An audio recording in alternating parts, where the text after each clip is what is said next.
+1 പഠിക്കുന്ന ഒരു കുട്ടി അധ്യാപകനോട് പുറത്തു വാ, നിന്നെ ഞാൻ തീർത്തു തരാമെന്ന് പറയുന്ന ഒരു വീഡിയോ നമ്മൾ കണ്ടു കാണും. അതിൻ്റെ ഒരു തുടർച്ചയായി ആ കുട്ടിയെ സ്കൂളിൽ നിന്ന് സസ്പെൻഡ് ചെയ്ത ഒരു വാർത്തയും നമ്മൾ കേട്ട് കാണും. യഥാർത്ഥത്തിൽ ഈ കുട്ടി മാത്രമാണോ തെറ്റുകാരൻ, അതോ ആ കുട്ടിയുടെ രക്ഷിതാക്കളും മാത്രമാണോ തെറ്റുകാരൻ? ഒരിക്കലുമല്ല. കഴിഞ്ഞ 14 വർഷം, അതായത് അംഗൻവാടി മുതൽ +1 വരെ ആ കുട്ടി പഠിച്ച സ്കൂളുകൾക്കും അവനെ പഠിപ്പിച്ച അധ്യാപകർക്കും ഈ കുട്ടിയുടെ സ്വഭാവ രൂപീകരണത്തിൽ വലിയൊരു പങ്കുണ്ട്. അപ്പോൾ ശിക്ഷിക്കുകയാണെങ്കിൽ അവരെ കൂടി ശിക്ഷിക്കണം. കാരണം ഈ ഹോം സ്കൂളിങ്ങിനെ കുറിച്ചും ഓൺലൈൻ സ്കൂളിങ്ങിനെ കുറിച്ചൊക്കെ നമ്മൾ പറയുന്ന സമയത്ത് പലരും പറയുന്നൊരു കാര്യമുണ്ട്. സ്കൂളുകളിൽ പോകുന്നത് പാഠഭാഗങ്ങൾ പഠിക്കാൻ മാത്രമൊന്നുമല്ല, സ്വഭാവ രൂപീകരണത്തിനും നല്ലൊരു വ്യക്തി രൂപീകരണത്തിനൊക്കെ കൂടിയാണ് എന്നാണ്. അപ്പോൾ ഇവിടെ അത് സംഭവിച്ചില്ല. കഴിഞ്ഞ 14 വർഷമായിട്ട് സ്കൂൾ സിസ്റ്റത്തിലൂടെ കടന്നു വന്ന ഒരു കുട്ടിക്ക് സ്വഭാവ രൂപീകരണം സംഭവിച്ചില്ല. ഈ ഒരു കുട്ടിയുടെ കാര്യം മാത്രമൊന്നുമല്ല ഞാൻ പറയുന്നത്. നമ്മളൊരു പബ്ലിക് സ്പേസിൽ പലപ്പോഴും പോകുമ്പോൾ കാണുന്ന ഒരു കാര്യമാണ്. പല കുട്ടികളും അവർ യൂസ് ചെയ്യുന്ന വേർഡ്സ്, അവരുടെ ഒരു ബിഹേവിയർ, അവർ സൊസൈറ്റിയിൽ ചെയ്തു കൂട്ടുന്ന ഓരോ കാര്യങ്ങൾ നമ്മൾ ശ്രദ്ധിച്ചാൽ മതി. +2 കാലഘട്ടത്തിലും ഹൈസ്കൂൾ കാലഘട്ടത്തിലും കോളേജ് കാലഘട്ടത്തിലുള്ള കുട്ടികൾ കാണിക്കുന്ന വിക്രിയകൾ കണ്ടാൽ മതി. അപ്പോൾ ഇവിടെ കുട്ടികളോ അല്ലെങ്കിൽ ആ പറയുന്ന രക്ഷിതാക്കളോ അവർ ജനിച്ചു വളർന്നൊരു സമൂഹം മാത്രമൊന്നുമല്ല പ്രശ്നം.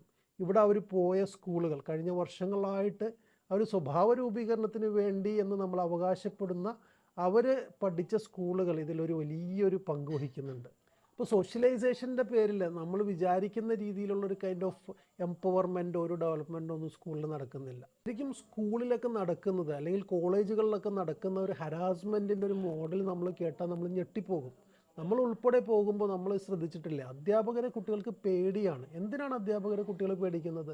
ഈ കോളേജുകളിലൊക്കെ നമ്മളൊരു ചെറിയൊരു പ്രശ്നത്തിൽ ഇടപെട്ട് കഴിഞ്ഞാൽ അധ്യാപകർ പിന്നെ ഒരു ശത്രുതാ മനോഭാവത്തോടെയാണ് നമ്മൾ കാണുന്നത്. ശരിക്കും അവരെ ടാർഗറ്റ് ചെയ്ത്, ആരാണോ പ്രശ്നം ഉണ്ടാക്കിയത് അവരെ ടാർഗറ്റ് ചെയ്ത് അവരുടെ ഇൻറ്റേർണൽ മാർക്ക് കുറയ്ക്കാനും അവരെ മാക്സിമം അവരുടെ ഒരു പഠനം മുടക്കാനുള്ള കാര്യങ്ങളിലൊക്കെയാണ് ശരിക്കും അധ്യാപകർ ശ്രദ്ധിക്കുന്നത്. പക്ഷേ ഇതൊന്നും അല്ല ശരിക്കും ചെയ്യേണ്ടത്. അവർ ചേർത്ത് പിടിക്കാനാണ് അധ്യാപകർ ശ്രദ്ധിക്കേണ്ടത്. കുറഞ്ഞ എണ്ണം അധ്യാപകർ ഈ പറയുന്ന ലെവലിലുണ്ട് കേട്ടോ. അതായത് നമ്മൾ ചേർത്ത് പിടിക്കുന്ന അല്ലെങ്കിൽ നമ്മുടെ തെറ്റുകൾ കാണുമ്പോൾ നമ്മളെ കറക്റ്റ് ചെയ്യാൻ ശ്രമിക്കുന്ന, നമ്മളെ കേൾക്കാൻ ശ്രമിക്കുന്ന ചെറിയൊരു നമ്പർ ഓഫ് അധ്യാപകരുണ്ട്. പക്ഷേ ബഹുഭൂരിപക്ഷം അധ്യാപകരും ഒരു കൈൻഡ് ഓഫ് റിവഞ്ച് ചെയ്യും പോലെയാണ് ചെയ്യുന്നത്. അപ്പോൾ ഇവിടെ നമ്മൾ മനസ്സിലാക്കേണ്ടത്, സ്കൂളുകളിൽ ഈ പറയുന്ന സ്വഭാവ രൂപീകരണം അല്ലെങ്കിൽ ഒരു സാമൂഹിക ജീവിയായി മനുഷ്യൻ മാറേണ്ട ഒരു പ്രക്രിയ സ്കൂളുകളിൽ നടക്കുന്നില്ല. അവിടെ എപ്പോഴും പഴയതുപോലെ കാണാപ്പാഠം പഠിപ്പിക്കുക, എങ്ങനെയെങ്കിലും പരീക്ഷകൾ പാസ്സാക്കുക എന്ന് പറയുന്ന ഒരു മോഡലൊക്കെ നടന്നു വരുന്നത്. അപ്പോൾ ഈ ഒരു കുട്ടിയുടെ കേസിലാണെങ്കിലും അവനെ നമ്മൾ ചേർത്ത് പിടിച്ചിട്ട് അവൻ്റെ ഉള്ളിലൊരു മാറ്റം വരുത്തുകയാണ് നമ്മൾ ചെയ്യേണ്ടത്. അല്ലാതെ ഒരിക്കലും അവനെ ശിക്ഷിച്ച് മാറ്റി നിർത്തുകയല്ല ചെയ്യേണ്ടത്. സ്വാഭാവികമായിട്ടും അവൻ്റെ ഒരു വാക്കുകളിൽ തന്നെ അവൻ പറയുന്നുണ്ട്, എന്നെ ഹരാസ് ചെയ്തതാണ് നിങ്ങൾ എൻ്റെ കയ്യിൽ നിന്ന് മൊബൈൽ വാങ്ങിച്ചു വെച്ചു, അതുകൂടാതെ തന്നെ എന്നെ ഹരാസ് ചെയ്തു, എൻ്റെ വീഡിയോ ഷൂട്ട് ചെയ്തു, പബ്ലിക് പ്ലാറ്റ്ഫോമിലേക്ക് അവരിടുകയും ചെയ്തു എന്നുള്ളതാണ് നമ്മൾ മനസ്സിലാക്കേണ്ടത്. അവസാനം അധ്യാപകർ ചെയ്ത ഏറ്റവും വലിയൊരു തെറ്റാണ് പബ്ലിക് പ്ലാറ്റ്ഫോമുകളിലേക്ക് ആ കുട്ടിയെ ഇട്ടു. അപ്പോൾ സ്വാഭാവികമായിട്ടും അവൻ്റെ കൈൻഡ് ഓഫ് അവൻ നേരിട്ടൊരു ഹരാസ്മെൻറ്റും ഇതിൽ നമ്മൾ മനസ്സിലാക്കേണ്ടതാണ്. അപ്പോൾ ഒരിക്കലും ഈ ഒരു കുട്ടി മാത്രമല്ല ഇതിൽ തെറ്റുകാരൻ, അല്ലെങ്കിൽ ആ കുട്ടിയുടെ രക്ഷിതാവോ അല്ലെങ്കിൽ അവൻ ജീവിച്ച് വളർന്ന സമൂഹമൊന്നും അല്ല ഇതിൽ തെറ്റുകാരൻ. ഇതിൽ ഏറ്റവും വലിയ തെറ്റ് ചെയ്തിരിക്കുന്ന അധ്യാപകരാണ്. കാരണം അവരതിനെ ഈ പറയുന്ന ഒരു ഓപ്പർച്യൂണിറ്റി നന്നായിട്ട് ഉപയോഗിച്ചു. അതായത് ഈ കുട്ടിയുടെ ഒരു ചെറിയൊരു ഡാർക്ക് സൈഡ് അവൻ ആ സമയത്ത് കാണിച്ച ഒരു കൈൻഡ് ഓഫ് റിയാക്ഷനെ അവർ വളരെ മോശമായിട്ട് ചിത്രീകരിച്ചു എന്നുള്ളതാണ്. ഒരിക്കലും സ്കൂളുകളിലും കോളേജുകളിലും ഒക്കെ അധ്യാപകർ ചെയ്യേണ്ടത് ഒരിക്കലും ഒരു പ്രതികാര മനോഭാവത്തോടെ കുട്ടികളോട് പെരുമാറുകയല്ല, മാക്സിമം അവർ ചേർത്ത് പിടിക്കാത്ത. കാരണം നമുക്ക് വലിയൊരു ഉത്തരവാദിത്വമുണ്ട്. നമ്മുടെ ഉത്തരവാദിത്വം എന്താണ്? ഒരു സാമൂഹിക ജീവിയായി പരിവർത്തനപ്പെടുത്തി സമൂഹത്തിന് നല്ലത് കോൺട്രിബ്യൂട്ട് ചെയ്യുന്ന ഒരു തലമുറയെ സൃഷ്ടിക്കുക എന്നുള്ളതാണ്. അവിടെ നിന്നൊക്കെ മാറി അധ്യാപകർ ചിന്തിക്കുന്നത് എന്താ, എങ്ങനെ ഈ പറയുന്ന ഒരാളെ എങ്ങനെ സൈഡാക്കാം, അതായത് ഒരു ചെറിയൊരു തെറ്റുമായി വരുന്ന ഒരാളെ ഒരു വലിയൊരു ക്രിമിനലാക്കി എങ്ങനെ മാറ്റാം എന്നുള്ളതാണ് അധ്യാപകർ ചിന്തിക്കുന്നത്. അപ്പോൾ ഇതിൽ നിന്നൊക്കെ മാറണം. മാത്രമല്ല സിസ്റ്റം മാറണം. നമ്മളീ പറയുന്നത് പോലെ പഠിക്കാൻ ആർട്ടിഫിഷ്യൽ ഇൻ്റലിജൻസും ടെക്നോളജിയും ഉള്ള ഒരു കാലഘട്ടത്തിൽ നമുക്ക് എന്ത് ചെയ്യേണ്ട, കോളേജിലേക്കോ സ്കൂളിലേക്കോ പോകേണ്ട കാര്യമൊന്നുമില്ല.